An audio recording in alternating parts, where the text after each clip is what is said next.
internetin ilk günlerinde ortaya çıkan ve kendisinin 2036 yılından gelen bir zaman yolcusu olduğunu iddia eden John Titor'u hiç duydunuz mu? Bu gizemli karakter, 2000 ve 2001 yıllarında çeşitli internet forumlarında boy gösterdi ve geleceğe dair şaşırtıcı öngörülerde bulundu.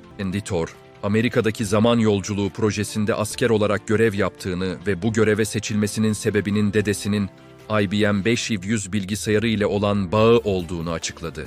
IBM 500 bilgisayarının gelecekte kritik bir teknolojik sorun için çözüm olacağını söyledi. Bu yüzden asıl görevinin 1975 yılına gidip bu bilgisayarı almak olduğunu iddia etti. 2000 yılına uğrama sebebini ise ailesini ziyaret etmek ve insanları yaklaşan tehlikelere karşı uyarmak olarak açıkladı. Ülke 5 ayrı bölgeye bölünecek, başkent Omaha olacaktı. İç savaş 2004'te başlayacak ve 2015'te kısa ama yıkıcı bir 3. Dünya Savaşı patlak verecekti. Bu savaş küresel çevreyi mahvedecek ve dünya düzeni tamamen değişecekti. Ayrıca o dönemde insanlar Creutzfeldt-Jakob hastalığına karşı da dikkatli olmalıydı. Sığır ürünleri üzerinden yayılan bu ölümcül hastalığın hızla yayılacağını iddia etti. Hatta zaman makinesinin teknik çizimlerini ve çalışma prensiplerini bile paylaştı.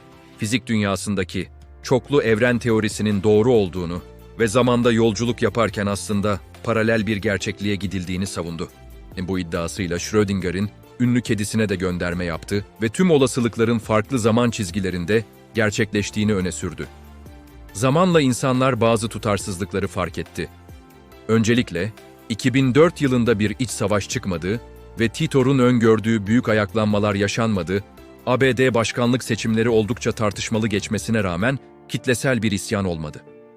Bu da Titor'un büyük uyarılarının gerçekleşmediğini açıkça gösterdi. Ayrıca Titor'un anlattığı bazı detayların popüler filmlerden esinlenmiş olabileceği ortaya çıktı. Zaman makinesinin 1967 Chevrolet Corvette içine yerleştirildiğini söylemesi, Back to the Future filmindeki DeLorean detayını andırıyordu. Gelecekteki sorunlar konusunda Y2K paniğine benzer ifadeler kullanması, dönemin korkularından etkilenmiş olabileceğini düşündürdü. Kimse onunla ilgili resmi bir kayıt bulamadı. Ailesine dair hiçbir bilgi yoktu.